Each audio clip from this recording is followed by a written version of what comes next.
প্রভু যিশুর নামে আপনাদের সবাইকে অভিনন্দন জানাই।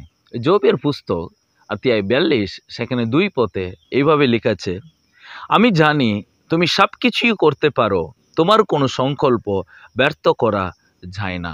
হ্যাঁ প্রিয়, প্রভুর পরিকল্পনা কখনো ব্যর্থ হয় না এবং প্রভু যা ঠিক করেন সেটা তিনি পূর্ণ করেন। আলেক্স বলে একজন, তিনি একটা বড় কার অ্যাক্সিডেন্টে তিনি টোটালি প্যারালাইজড হয়ে যান। তো তাকে ইমিডিয়েটলি এমার্জেন্সি হসপিটালে এমার্জেন্সি আইসিইউ ওয়ার্ডে নিয়ে যাওয়া হয়েছিল এবং ইমিডিয়েটলি তাকে অপারেশন করতে হবে বলে অপারেশন থিয়েটারে তাকে অপারেশন করা হয়েছিল।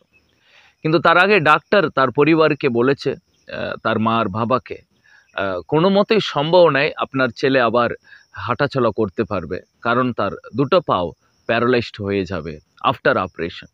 তো তাদের মনে খুবই চিন্তা এবং খুবই ভয় যে আমার ছেলে মনে হয় সারাটা জীবন এইভাবে বিছানাতেই থাকবে। তো অপারেশন হলো এবং তার মা একদিন তার ছেলের বেডের পাশে এসে বসে তার পরিস্থিতি দেখে খুব কাঁদতে লাগলো এবং যিশুর কাছে প্রার্থনা করতে লাগলো।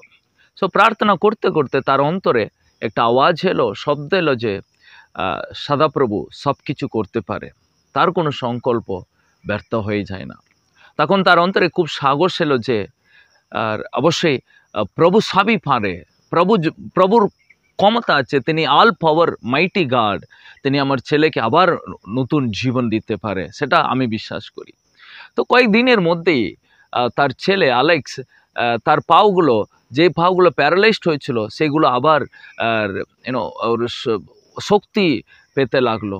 ও পাগুলো আবার নিচে পাটা ফেলতে পারলো, হাঁটতে পারলো, দাঁড়াতে পারলো।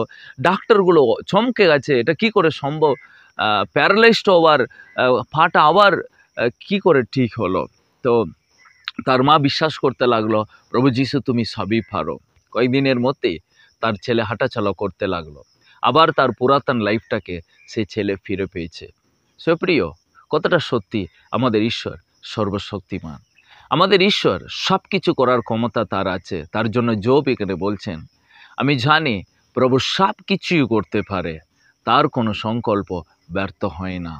প্রিয়, তাকে আমরা বিশ্বাস করি, প্রভু তুমি সব মাইটি গড, তুমি সর্বশক্তিমান এবং তুমি যা করতে চাইছো সেটা করবেই, সেটা হবেই, সেটা আমি বিশ্বাস করি। ডাক্তার বলতে পারে এটা সম্ভব নয়, কিন্তু প্রভু আমি বিশ্বাস করি তুমি এটা করতে পারো। তাই আজকে এই বাক্য আপনাদের জীবনটাকে অনেক আশীর্বাদ করুন। God bless you.